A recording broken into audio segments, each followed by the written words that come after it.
Hey, this is Kirk. And this is Bird, the Kirk and Bird Show.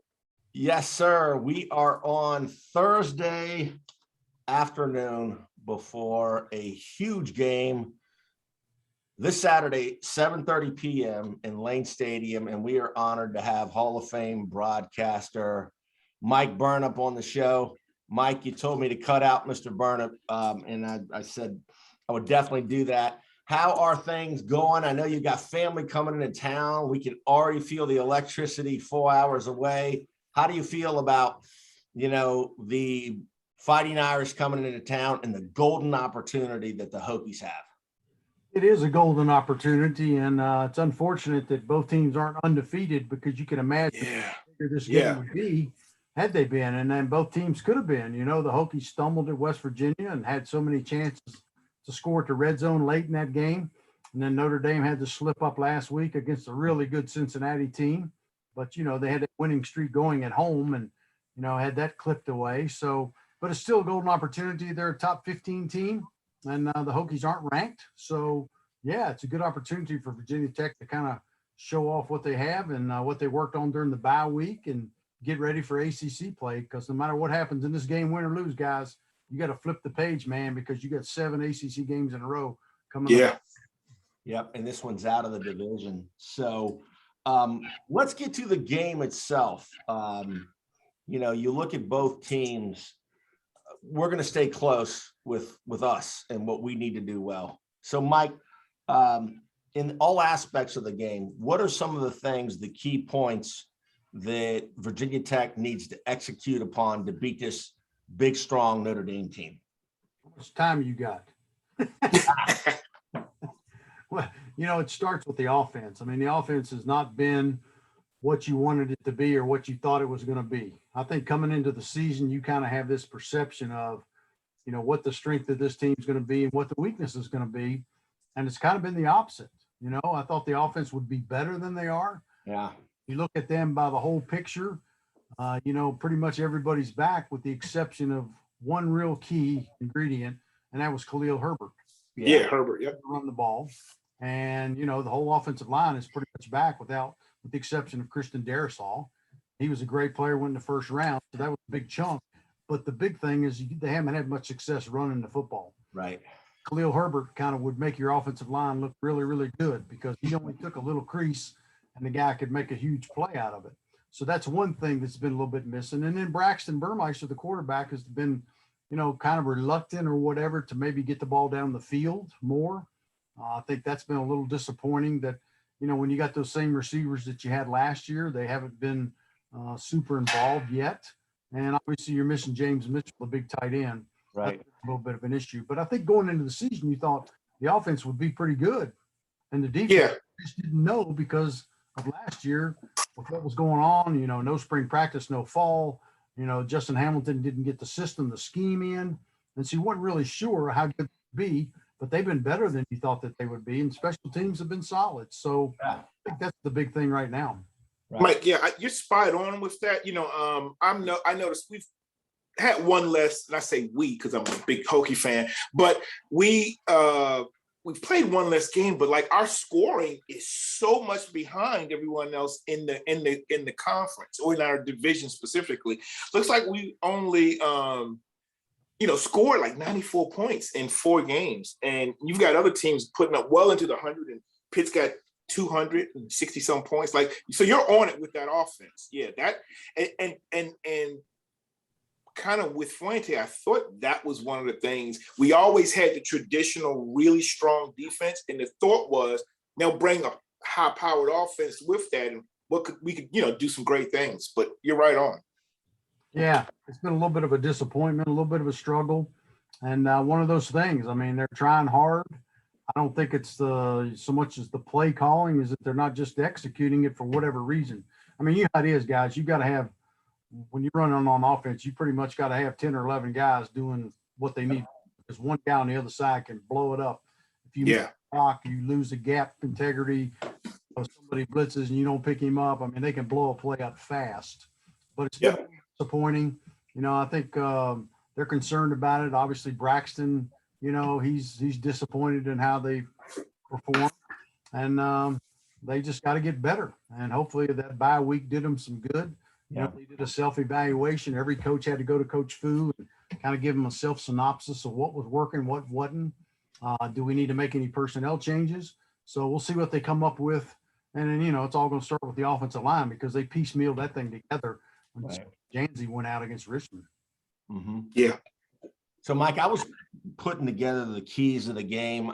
You know, we talked about how long do we have to talk about getting ready for this game. My personal feeling, and you're so much closer to the program and have so much more information, but I think it's Braxton Burmeister. I think it's how well he does. You know, he's not played bad. You know, he's got a 5-to-1 touchdown to interception ratio. He can run. He can really run. If you take out losses on sacks, he's the leading rusher. I think that if that bye week gives him some time, and if Burmeister steps up his game, I think this is a very winnable game. What's your thoughts on how Braxton's going to play? Well, I think he's ready to go. I talked to him yesterday and interviewed him for the pregame. He's excited about the challenge. You know, he wishes that he had played a little bit better. He wishes he had James Mitchell back, you know, and he wishes that the wide receivers had a little more depth. He's scared to death that Trey Turner and Tavion are going to get worn out because all had to run over 200 snaps those guys had played. Right. He's looking forward to the challenge. I mean, I think it helped his confidence 2 weeks ago when he played against Richmond. He finally got the ball down the middle of the field a little bit on some of the crossing patterns. Right. He got the ball deep a few times. So I think that helped his confidence. But he knows he's got a great set of wheels. And I think his number one priority is protecting the football. He's done a great job of that. Right. Sometimes you're so concerned about making a mistake that you may be afraid to pull the trigger down the field, but he's been great about protecting the ball, and they harp on that constantly. You got to protect the football, and he's done that. Now, that being said, you know, we know he needs to throw the ball deeper and be more successful at it. You can't take a whole lot of chances against Notre Dame's defense because that's the one thing they do well, right? Yep. 9 interceptions, 12 takeaways. And, you know, they're great on third down. All three of those phases, they're in the top 10 in the country. Yep. You can't go get away from your game plan this week. You got to try to still be able to run the football and kind of keep them on their heels. You're right on that, Mike. Running the ball is key, and that has been a staple of the Virginia Tech program for years. I know Fuente threw that thing around before, but we, you know, right now, Braxton is our third leading rusher, and he's only, you know, almost just fit 19 yards behind Holston. And so he's athletic, he can run, and we've had plenty, Michael Vick, you know, we had a lot of athletic quarterbacks that can run, but with that foundation of let the running game dictate, you know, move the ball, at least let it be a threat. And if we can, I think to your point, Kirk, you know, we want Braxton to have a good game, but we got to help him out with a running threat in a running game. So that's what I'd like to see. That's Hokie football. Yeah, there's no doubt, Rusty. I mean, you got to be able to run the football. You know, and that's what Notre Dame has struggled with, right? They can't run the football. They're 80 yards a game. I mean, people think Virginia Tech's running game is bad. Look at Notre Dame's numbers. They're a 14 team in the country, right? They were a top 10. And had they won that game, they'd probably be a top 7 or 8 team. So, yeah, I mean, you got to be able to run it. And I know Jalen Holston and Raheem Blackshear, you know, Blackshear's been a real positive. Yes. He can run it and he can catch it, you know, but you got to have some help. And those offensive linemen have got to open up some holes for him. Yeah. They're not Khalil Herbert, right? They can't, they don't run that stretch play and see that one little bit of daylight and be able to shift gears like Khalil was able to. But Braxton does have a set of wheels, and if he didn't have all those negative yards, like you said, Kurt, I mean, he'd be the leading rusher. Yeah.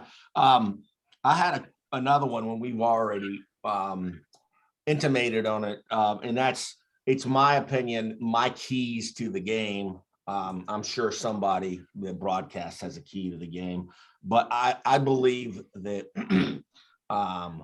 Blackshear and Holston need to combine for 120 to 140 yards between the two of them. We're getting back to the old thing, and I did want to make a note. Notre Dame's starting tailback is Tyree, who's from Thomasdale High School. That's Ricky Hall. That's Ken Oxendine. Used to be a big tech school. I hope we can get back to that. But, you know, also, Mike, you touched on the wide receivers. I've been saying this for a couple of years. It's just my opinion. I think Trey Turner is just electric, and I think he needs to touch the ball 12 times. Now, you talked about the lack of depth that's playing him a lot, but we need to target him like 15, 16 times. And then, I'm really proud. Rusty and I are really proud because when we get, the Tavion Robinsons down from the 757 from our way, we get very excited. And when he plays, he can get behind the secondary. But I want to get your comment on this. I mean, Notre Dame, great, intermediate. If we're going to throw the intermediate pass, which has been a weakness of Virginia Tech, and we've had 2 weeks to prepare, we've got to get over those linebackers and in between the safeties. We've got great weapons. I feel that if we can do that fairly, Mike, not even great, but you talked about the deep passes, the running. I feel like we got a very good chance to win this game. How do you feel about the intermediate game with Burmeister and the receivers? Because that has been the talk of a lot of people. I'd like to see more of it, obviously. I mean, being an old tight end, I wish they would use those guys a little bit more because when you think about James Mitchell, the guy caught 5 passes, 1 touchdown in 2 games, okay? His backups right now, Drake and Nick, they have caught 4 passes, no touchdowns in 4 games, okay? So there's a big lapse in production there. Now, he missed Drake in all fairness against Richmond. He had him up wide open and didn't get the ball to him. Right. But, yeah, you got to be able to. You know where that starts with, guys? It starts with being able to run the football. If you can hold those linebackers in a little bit by the threat of run, play action and whatnot, then the middle of the field is going to open up more because you'll be able to get behind those linebackers a whole lot easier. So right. A lot of that goes back to the running game. But, yes, I would like to see him stretch the field, work the middle of the field more, try to get those linebackers in there or try to run some crossing patterns because they're going to man you up some. Boy, there's nothing tougher in that secondary than covering man-to-man when you're running crossing patterns. Yeah. Kill Notre Dame with their own medicine. They crush people with their tight ends. They've got baby Gronk. Yeah. So, it clearly works. But let's see, they run it. Let's do it back to them, That's the thing. And that Mayer, he's a great player. Now, he got banged up in the game. Got banged up in the game at Cincinnati, came out a couple times, don't know his status. We never really heard exactly what it was, whether it was a groin or an abductor or something like that. So not sure if he'll be 100%, but either way, he's caught 32 passes, and the next closest guy is caught 15. So 15, right? He's their go-to guy. So you got to watch him, and that's where guys like the linebackers, Dax, and obviously Tizzy, and those other guys, the other linebackers, Keyshawn Artist, they got to be able to cover him and trying to limit his touches. Yeah, I wanted to make 2 points, Mike. I want to make 2 points, and that is Brian Kelly officially said this morning it's a groin, and that's been going on. So obviously he has some good games and he has some bad games with the groin, the injury. And maybe this is good news, but the weather forecast for Saturday night is 55 degrees after dark with a little bit of drizzle. And that's not exactly good for a groin injury. And so what I want to transition into, because, you're at the practice, you're intricately involved. You've been in Blacksburg for so long. How do you feel about the psyche of the team?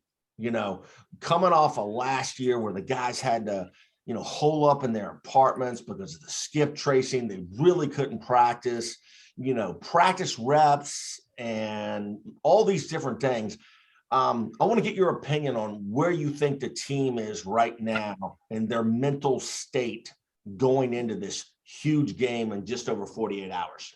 I think the open day came at a good time in that regard, knowing that you've got 8 in a row and obviously a big game against Notre Dame. It's the national name and ranked team and all those sorts of things. And then you got the 7 ACC games. So I think they all got their batteries recharged. They had days off. They only practiced 1 day last week, the guys that are getting all the miles, and that's the Thursday practice. Then he gave them off Friday and Saturday, and they came back Sunday, and they got a little bit of a jump on Notre Dame because Sunday's practice was actually Tuesday's practice. So they got a little extra time in. The coaches got a little extra time to game plan. So I think they're in a great spot right now. I think when you look at the fact of how they came out and played against North Carolina, a top 10 team, They were fired up and ready to go. Yeah.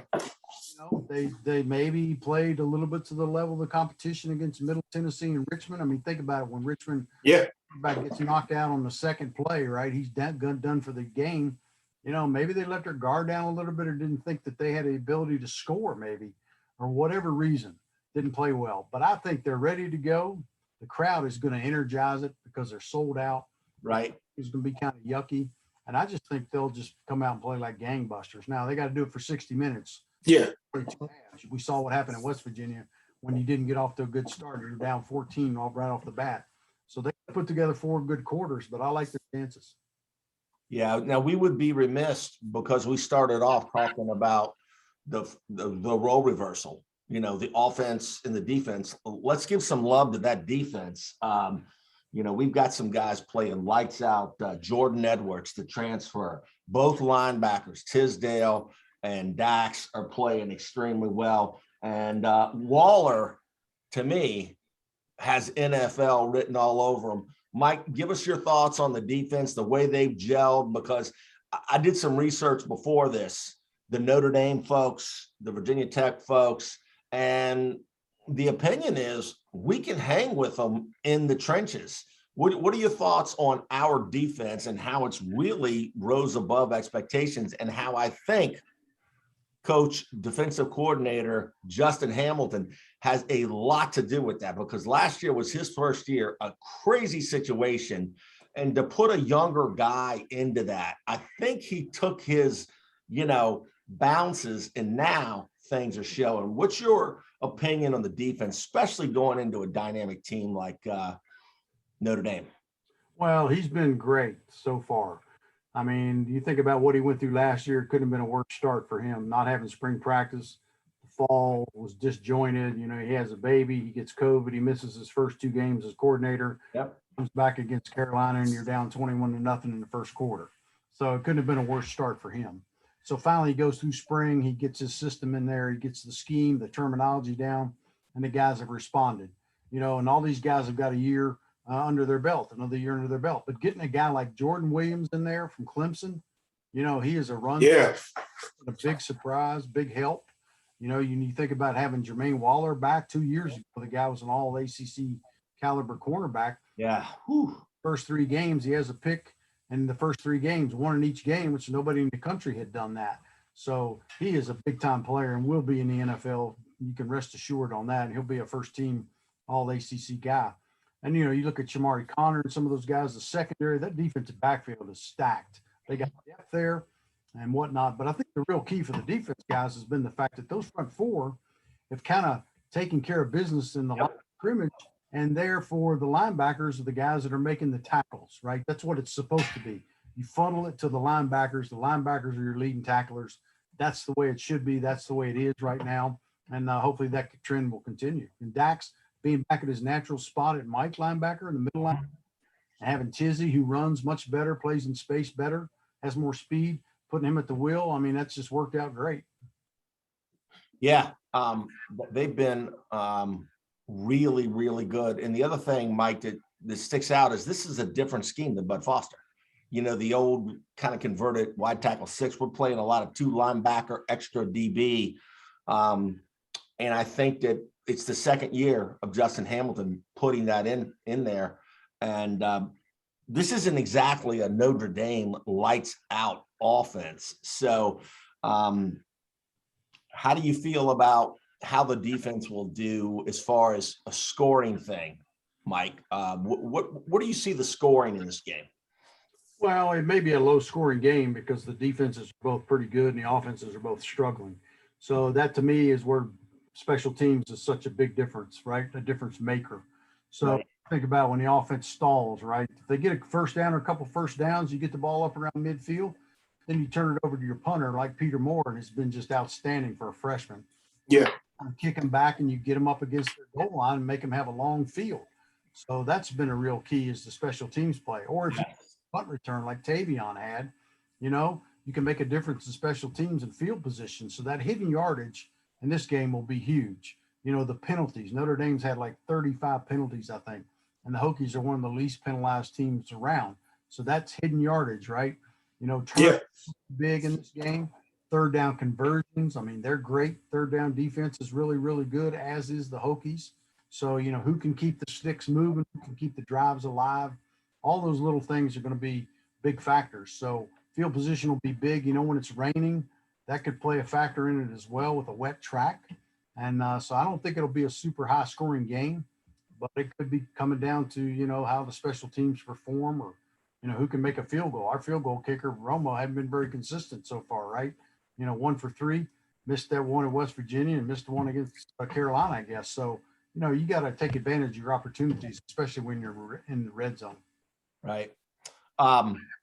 Now, want to ask your opinion because you've been around the program for so long and not looking to get into any prognosticating, but how do you feel about where Tech is now and where we're going? Because this is Justin Fuente's 6th year, and we all well know Frank Beamer's 6th year.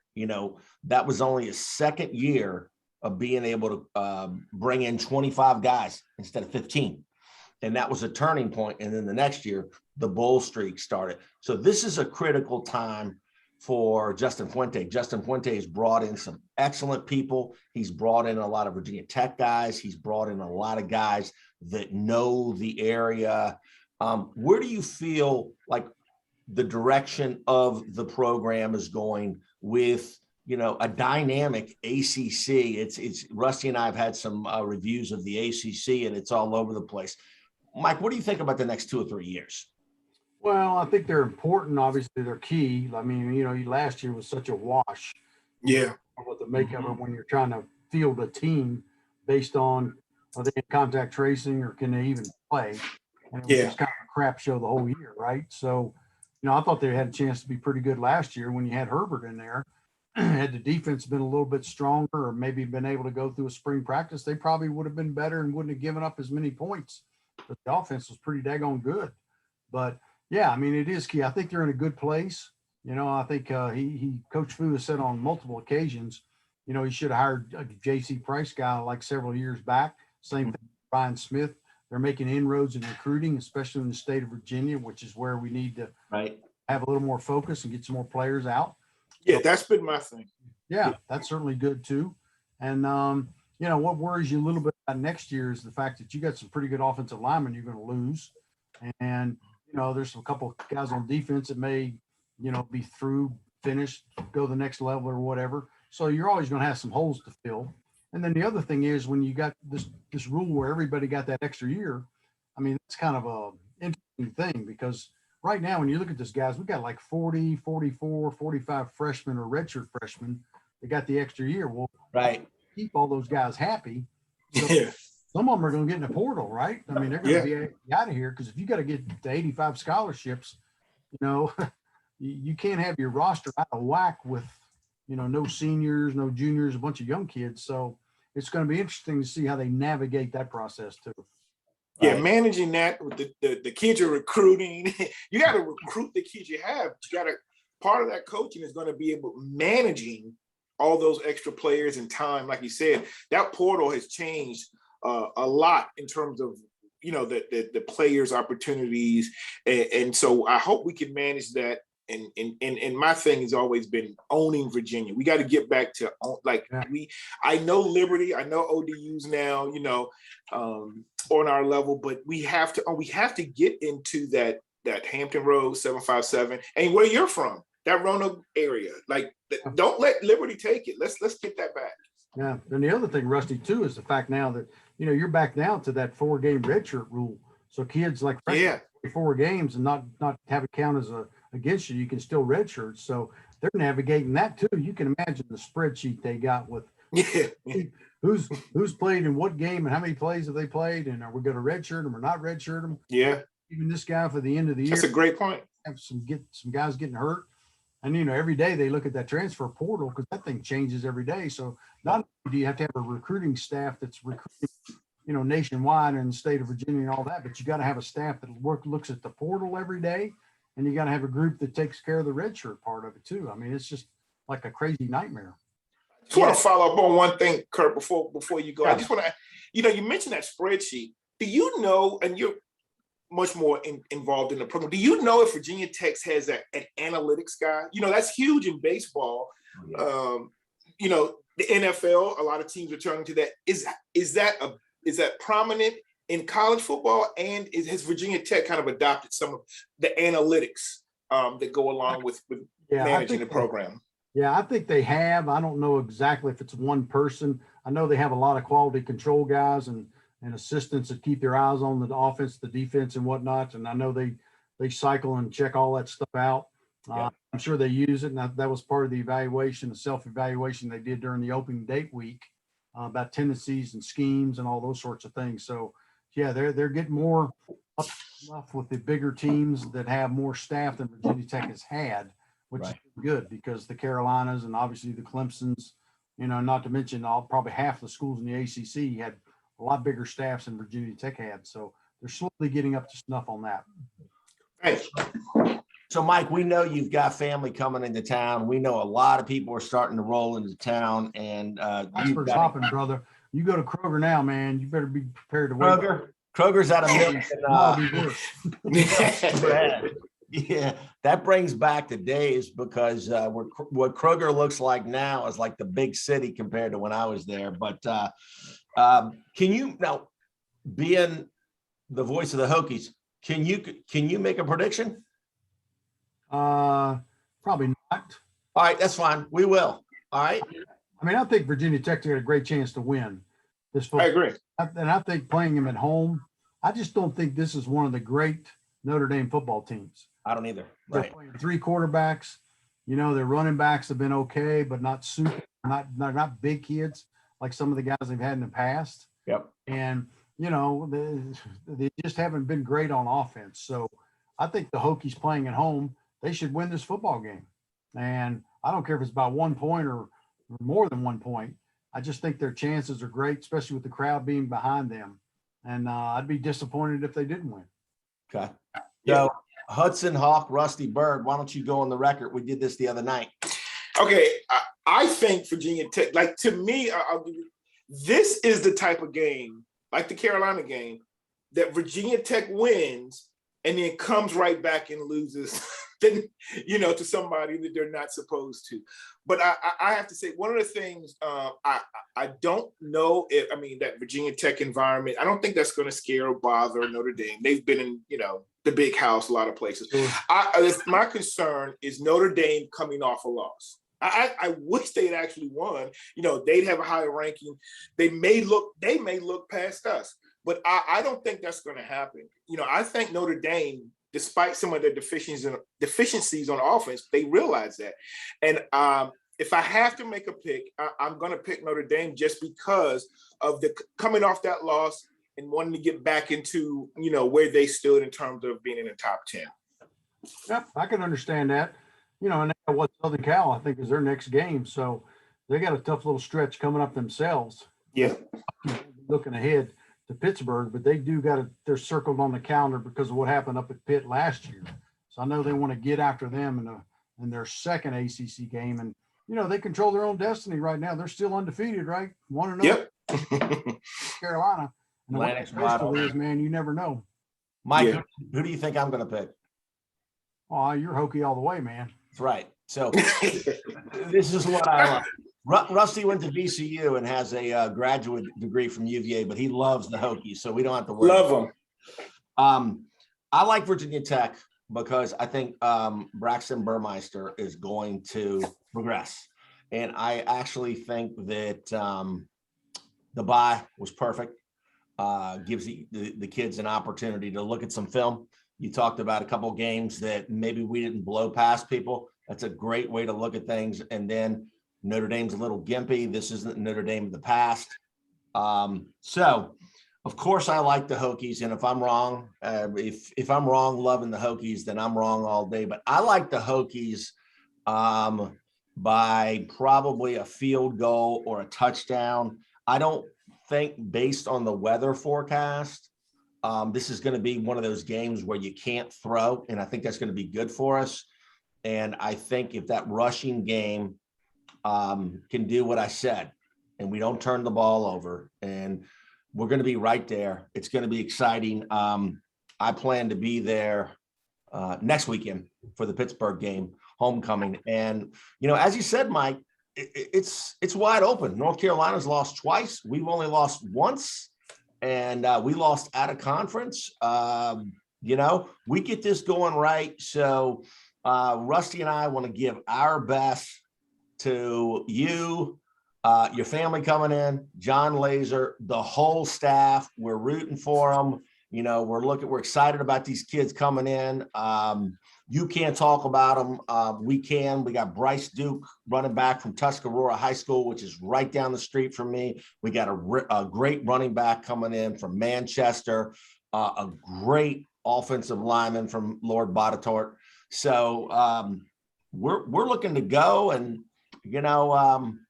maybe it's NC State and our old friend Charlie Wiles down there in the ACC championship, because things are looking well. But closing out, we want to let you get to everything going on. Get to Kroger and get some milk, or cream for your coffee. And one of the things, Rusty, is that this guy on game day it's just a grind, and he does football and basketball. And Mike, thank you so much for coming on. I've started to talk about basketball, and the Hokies are going to be exciting, possibly one of the top 5 shooting teams in the ACC. And we'd like to have you back on for that, and looking forward to hearing you announce the game. Thank you so much for coming on the Kirk and Bird Show, and let's go Hokies. Let's go. Hey, and Mike, when we talk about basketball, I'm a big VCU fan. And so I definitely want to get you back during basketball season so we can talk some basketball. Also, I'm just going to say this now. We had your predictions. I think you would give an honest prediction. But there's a song by Luther Ingram that goes, and I think we're going to change the words for Kirk, and it's going to be called, "If loving the Hokies is wrong, I don't want to be right." He's going to pick the Hokies each week. Blacksburg. So if loving the Hokies is wrong, I don't want to be right. Hey, you know what? I just want to be right. So if this is actually, it's a win-win. If sometimes I pick this way, if Notre Dame wins, I got bragging rights. If Notre Dame loses, go Hokies. Let's go. Thanks, Mike. Hey, Rusty, don't give up that day job singing, my man. All right, Mike Burner. Okay, man. The last thing I'll say, Kurt, last thing I'll say is that you know how this league is, and you talk about Braxton. He does have to play well. That quarterback spot's the most important on the team. And you look at the teams in this league right now, they got great quarterback play. The Sam Howells, you look at UVA and Armstrong, you look at Kenny Pickett up there, and the guys that got great quarterback play, man, they can put some points up. And Braxton's he's got to get to that next level, and he's got to get it fast. Well, he's got a great opportunity. Yeah, he does. That's what it is. Everything in front of you is a great opportunity. This is a great opportunity. This is not, Raghib Ismail, Mike Stonebreaker and Tony Rice coming in. This is a very beatable team. They're gimped up, and they've got, they don't have much of a running game. So can we capitalize on that? Rusty and I are going to, we're going to bet a Popeye's chicken sandwich, and I'm going to win. So, all right. Hey, Mike. Thanks, Mike. Appreciate you being on. Go Hokies. You guys take care. Be good. All right. All right, bro.